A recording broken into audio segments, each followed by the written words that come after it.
Di chatbox sudah banyak banget pertanyaan Pak Handito. Saya izin untuk ke Pak Handito dulu. Coach Indra mohon bersabar. Saya izin untuk ke Pak Oke, Handito dulu ya. Kayaknya memang masih hangat banget nih bahasannya. Oke. sure. Malah kalau bisa Mas Nadito semua aja yang jawab. Saya pengen belajar dulu di sini. Gitu. Siap. Oke. Siap, Pak. siap.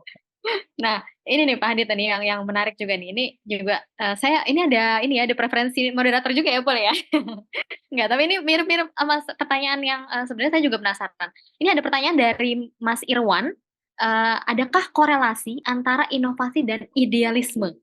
Nah, kalau yang tadi kan kayaknya tuh kan CEO-nya Zoho kan memang punya idealisme yang luar biasa sekali gitu ya. Ya, Kekeh nggak mau dijadiin public gitu ya, tetap aja private dan segala macam tadi bahwa kita harus customer centric, bahkan ke employee-nya pun juga jadi main fokus gitu ya.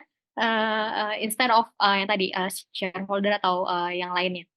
Nah, lalu adakah korelasinya tadi ya antara inovasi dan idealisme? Jika ada seberapa besar dan seberapa penting? Nah, ini monggo boleh share Pak Handito kalau di oke. practice Jadi Zoho seperti apa? saya mau share history awalnya dari CEO kita ya. Jadi CEO kita itu dia dia dia itu sangat sangat senang dengan yang namanya belajar. Dia senang dengan learning something new. Bahkan dia sampai ngambil itu PhD dan dia hampir jadi profesor sebelum akhirnya dia memutuskan jadi pebisnis.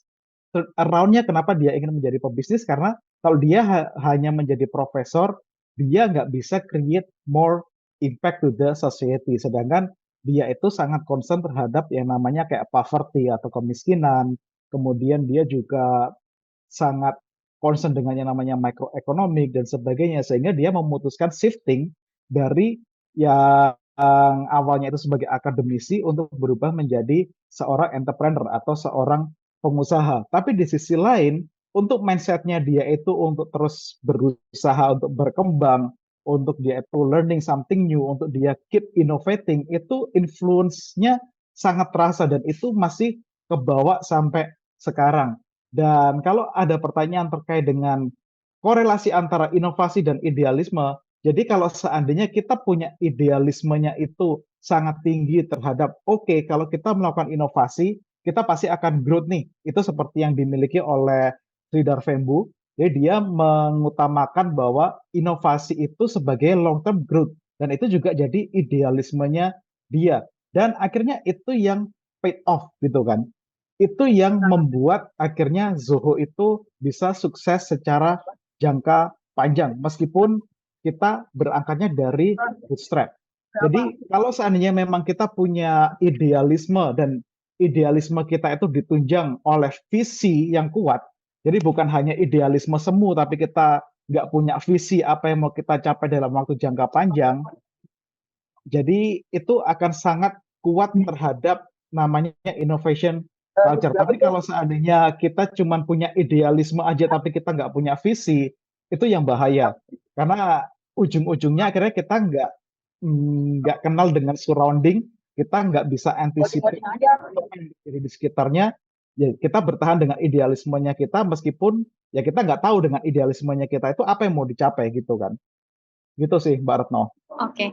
Wow, jadi memang korelasinya ada banget, tapi tadi ya, yang penting kita punya juga visinya yang clear juga dan Betul. inovasi itu justru bisa memboost tadi ya dengan idealismenya tadi justru lebih Inovasi itu masif bisa dampaknya. terdorong dengan adanya idealismenya Ya, gitu. ya.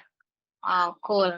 Oke, move to the next question, Pak Handito. Izin, ini masih untuk sepertinya sih saya takar ini masih cocoknya Pak Handito yang jawab ya. Coach Indra juga nanti kalau mau menambahkan monggo ya Coach ya. Oke, baik.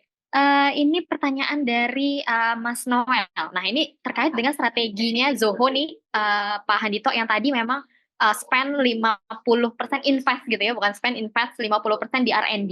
Nah, ini bagaimana caranya untuk memprediksi atau mengukur atau mitigasi risiko bahwa alokasi anggaran untuk R&D ini memang langkah yang tepat nih Pak. Nah ini karena bisa jadi kan jangan-jangan failed gitu ya. Ini kan apalagi orang Indonesia tuh takut banget sama yang namanya failure gitu ya. Aduh nih udah invest segitu, ini nggak ada dampaknya, wah bahaya banget nih gitu ya. Apalagi tadi kalau yang public gitu ya. Nah ini gimana Pak Handito untuk menangani ini? Jadi strateginya tuh kayak gimana nih untuk meyakinkan bahwa memang R&D invest di R&D itu memang akan work gitu. Oke. Tadi sebenarnya sudah sempat disinggung sih sama Coach Indra bahwa terkait dengan kita melakukan inovasi itu kan ada yang namanya proses eksperimentasi kan. Dengan kita mengeluarkan banyak dana untuk kita melakukan banyak eksperimen, kita akhirnya bisa tahu dengan cepat mana yang gagal, mana yang berhasil. Apakah semua produk yang dibikin Zoho itu berhasil semua? Enggak. It never happen kita 100% berhasil semua. Dan dimanapun itu nggak akan terjadi. Tapi dengan kita tahu, oh ternyata produk ini gagal, kita dapat pembelajaran gitu kan. Ini gagalnya kenapa sih? Kenapa dia bisa gagal? So what we can do better untuk di iterasi berikutnya. Dan dengan kita menuangkan banyak sekali resources, banyak dana di sana, untuk kita mendapatkan pembelajarannya itu bisa jadi jauh lebih cepat dibandingkan dengan kita investasi yang sangat sedikit di R&D. Karena kalau seandainya kita investasi di R&D sedikit, experimentation kita sedikit, maka peluang untuk kita bisa belajar pun juga sedikit. Korelasinya ada di situ, Mbak Retno.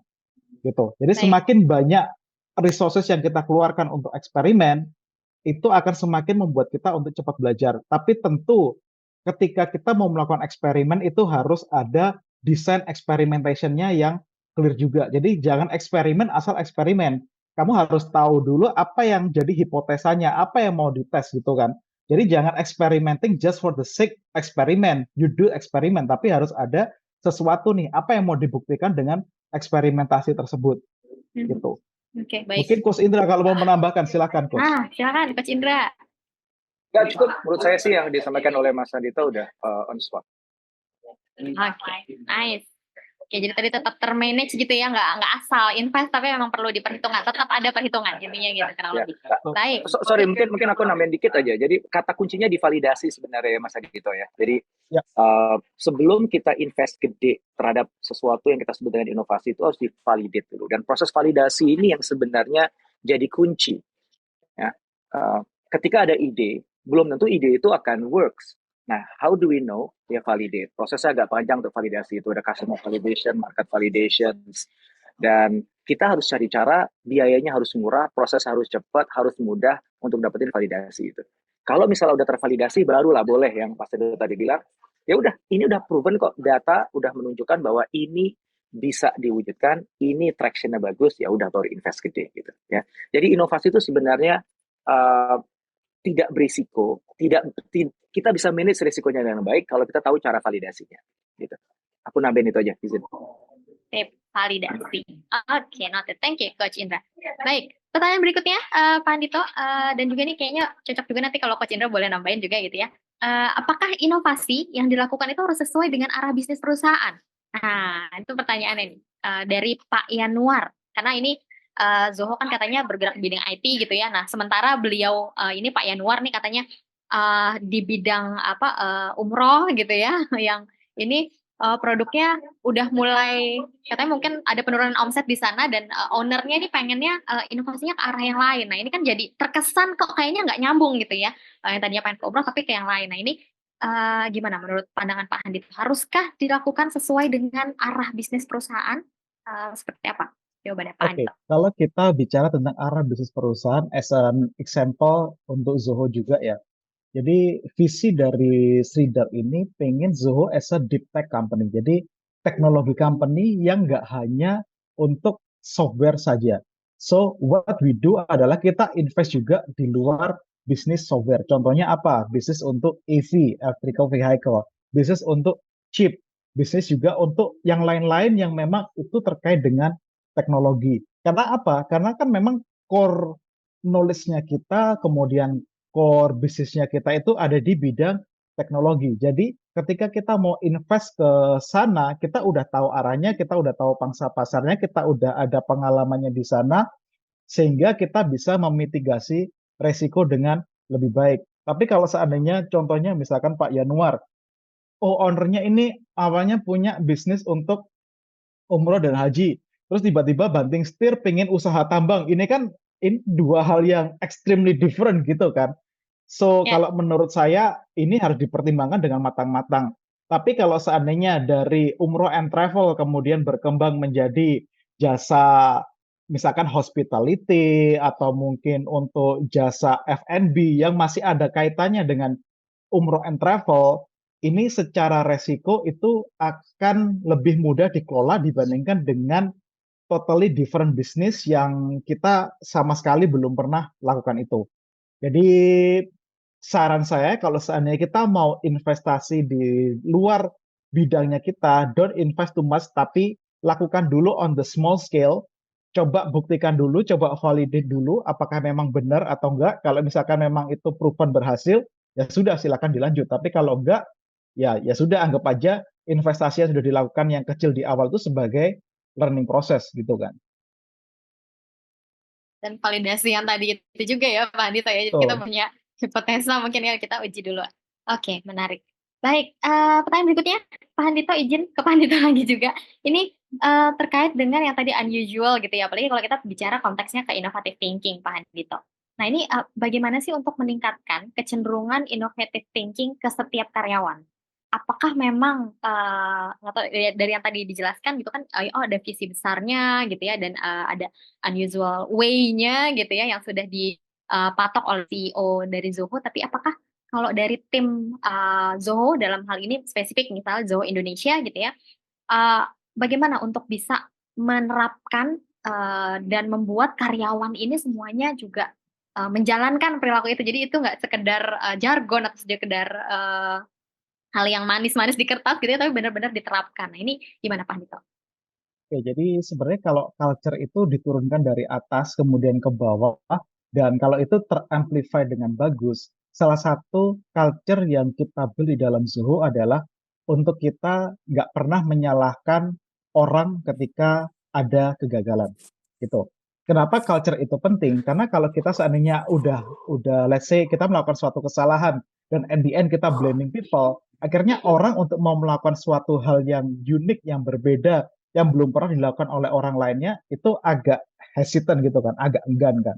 Jadi culture-culture yang semacam itu memang ini harus dari atasannya juga dan dari atasan juga yang harus tetap mendorong timnya untuk mereka tetap ber out of the box thinking. Kalau misalkan tadi Coach Indra bilang, oh ya jangan dibatasi pakai box, keluarin aja ya, it's fine gitu kan.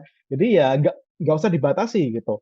Jadi kita let's say we face a problem gitu kan. Jadi dari leader itu kita berusaha untuk menstimulus mereka untuk mengeluarkan ide-ide mereka, untuk mengeluarkan pendapat-pendapatnya mereka. Jadi jangan sampai ketika mereka menyampaikan ide, terus tiba-tiba langsung kita patahkan idenya. Ada yang menyampaikan ide, kita patahkan. Jadi hal-hal seperti itu juga harus kita jaga as a leader. Kita harus tetap encourage mereka untuk mereka terus speak up, untuk mereka terus juga berpikir inovatif, untuk mereka mau melakukan suatu hal yang berbeda, untuk mereka mau untuk belajar. Karena sebenarnya inovasi itu kan bisa datangnya kalau seandainya kita banyak sekali belajar hal-hal yang baru gitu kan. Kalau seandainya kita belajar hal-hal yang baru, pasti akan ada sesuatu yang trigger our mind gitu kan. Oh, ternyata ini bisa ya dibuat seperti ini. Coba deh aku lakukan di perusahaan. Dan hal-hal seperti itu yang me personally di Zoho Indonesia itu yang selalu saya lakukan dan encourage ke teman-teman. Jadi kalau saya nemukan something unique perspektif, itu juga saya bagikan ke mereka. Ini loh ada perspektif yang menarik. Dan biasanya di dalam 1 bulan sekali, saya selalu adakan namanya sesi untuk saling sharing antar departemen. Jadi departemen sales itu sharing apa yang jadi temuannya mereka, marketing juga sharing, yang dari tim technical mereka juga sharing, sehingga kita bisa saling satu sama lain saling belajar gitu. Dan di situ nanti bisa timbul hal-hal baru atau ide-ide baru terkait dengan what we can do differently untuk bisa membuat bisnis ini bisa growth-nya lebih cepat. Begitu, Mbak Oke. Retno. Wow, menarik. Mulai dari leadernya dulu juga nih ya, harus juga Betul, menerapkan tadi ya psychological safety mungkin gitu ya. Jadi orang juga terbiasa nih ya, nggak takut nggak takut. gagal gitu ya.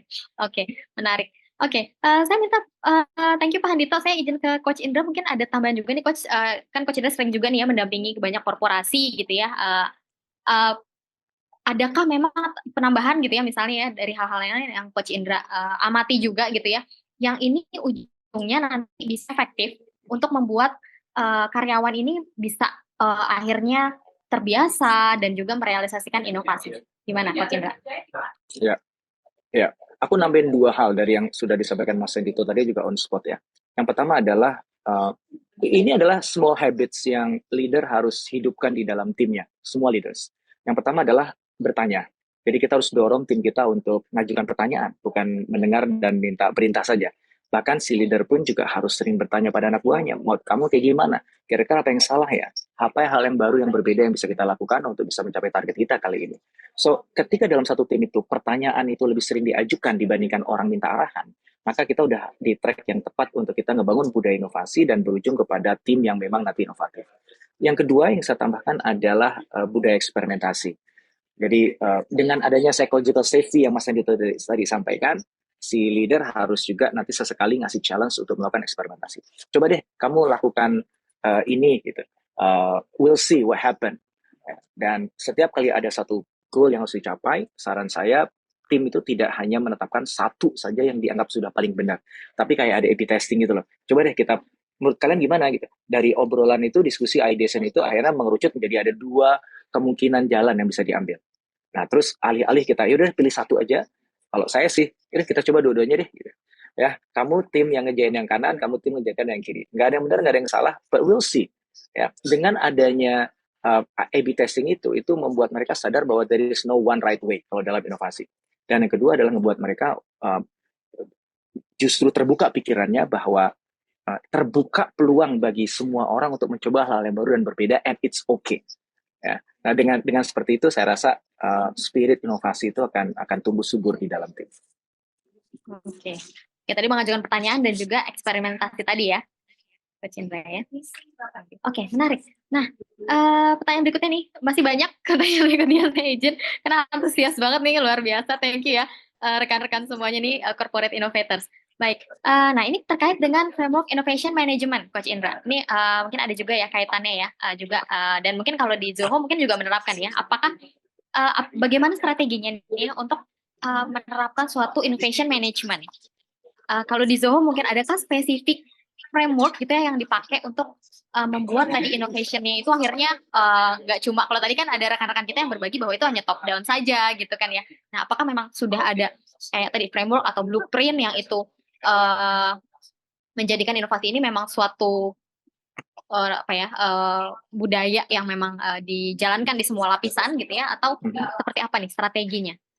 Apalagi kalau misalnya leadernya ini sering gonta-ganti. Nah, jadi mungkin satu leader punya framework seperti ini untuk innovation management-nya, nanti ganti leader lagi, berubah lagi framework-nya. Nah, itu gimana Pak Hadi, itu pernahkah ada pengalaman seperti itu?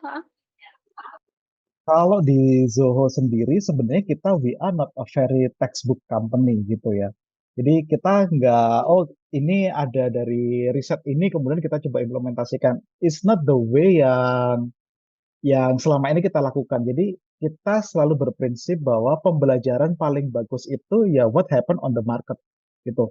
Jadi apa yang ada di dalam market, apa yang ada di dalam customernya kita itu yang jadi pembelajaran utamanya kita. Jadi kita sebenarnya nggak ada framework tertentu kayak tadi Coach Indra bilang bahwa oh ada framework dari Sevin, oh nanti ada framework yang lain. Kita nggak menerapkan yang hal-hal semacam itu sih. Karena kita sudah punya banyak pengalaman, kita sudah mengalami banyak kegagalan juga, dan kita sudah punya frameworknya kita sendiri. So we have our own framework untuk kita bisa mengerjakan yang namanya inovasi. Untuk bagaimana supaya inovasi di dalam organisasi itu bisa kita jalankan dengan baik berdasarkan apa yang sudah kita lakukan sebelum-sebelumnya. Begitu, Mbak Retno. Oke, baik lagi ke no one size fits all gitu ya, kurang lebih ya Pak Andito ya. Zoho punya resep sendiri yang memang kita itu punya ya, resep sendiri gitu. Ya, baik, oke. Ada tambahan mungkin dari Coach Indra kalau terkait dengan yang ini yang belum punya resep misalnya gitu ya Coach ya. Kalau tadi kan Zoho mungkin karena 25 tahun gitu ya, jadi sudah banyak nih experience-nya. Gimana kalau yang perusahaan lain?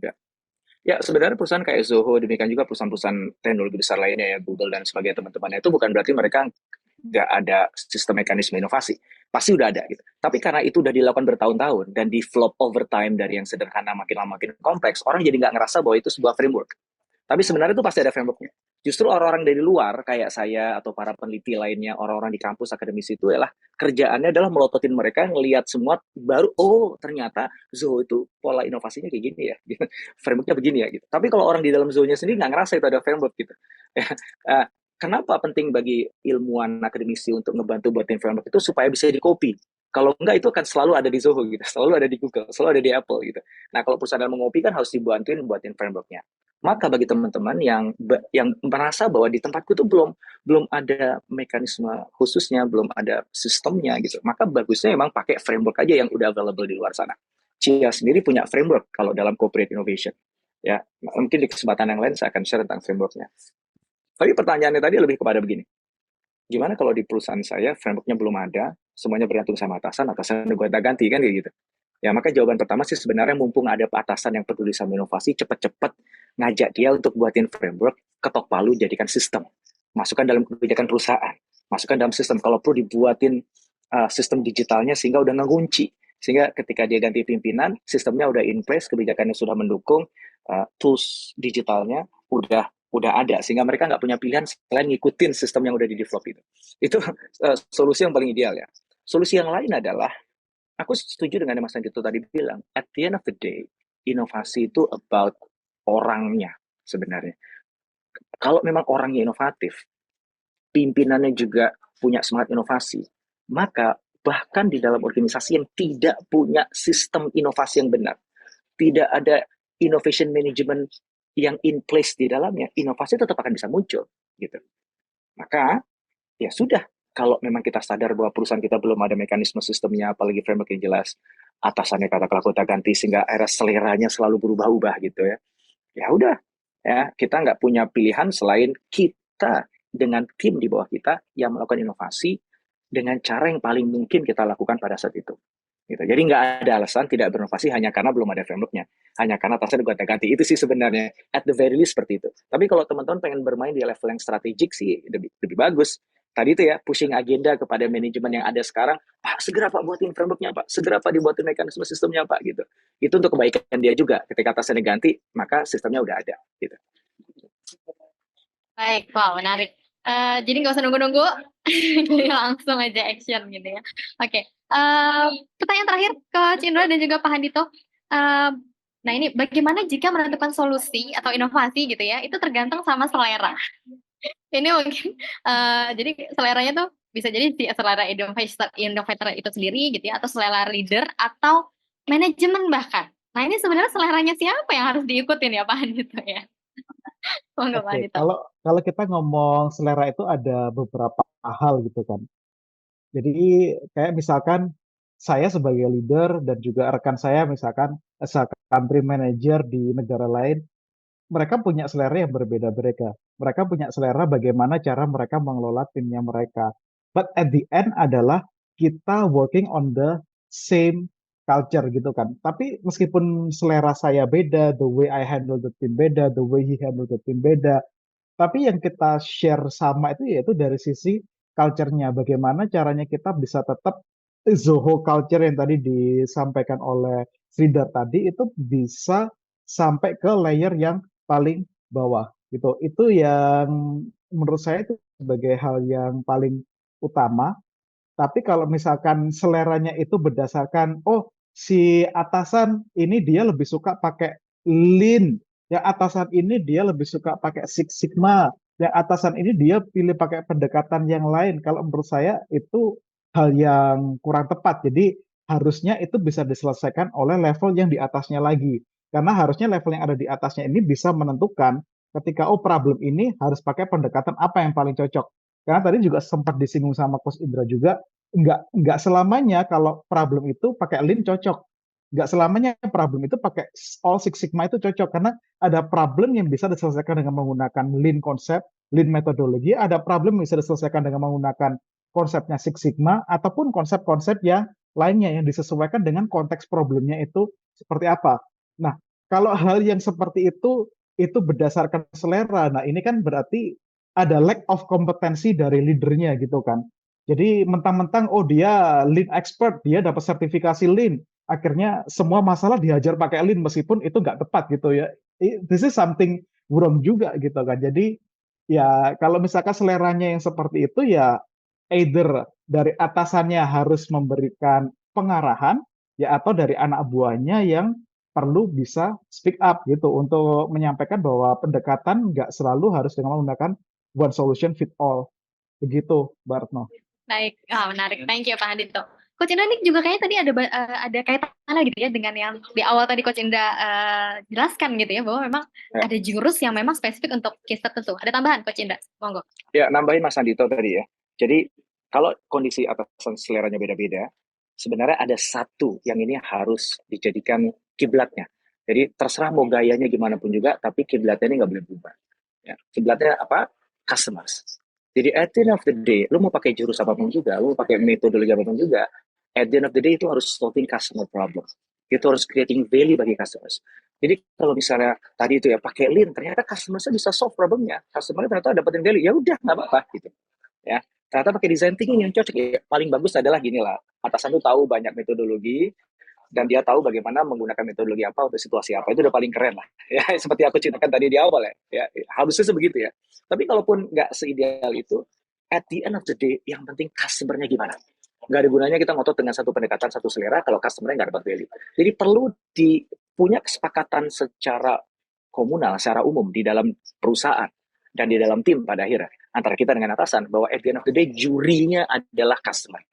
Bukan saya, bukan Anda, bukan siapa-siapa, bukan konsultan juga, jurinya adalah customer. So, kita lakukan ini hanya untuk kepentingan customer. Nah, kalau kita dudukkan customer at the center, saya rasa sih kita bisalah manuver lah, walaupun si atasan seleranya beda-beda.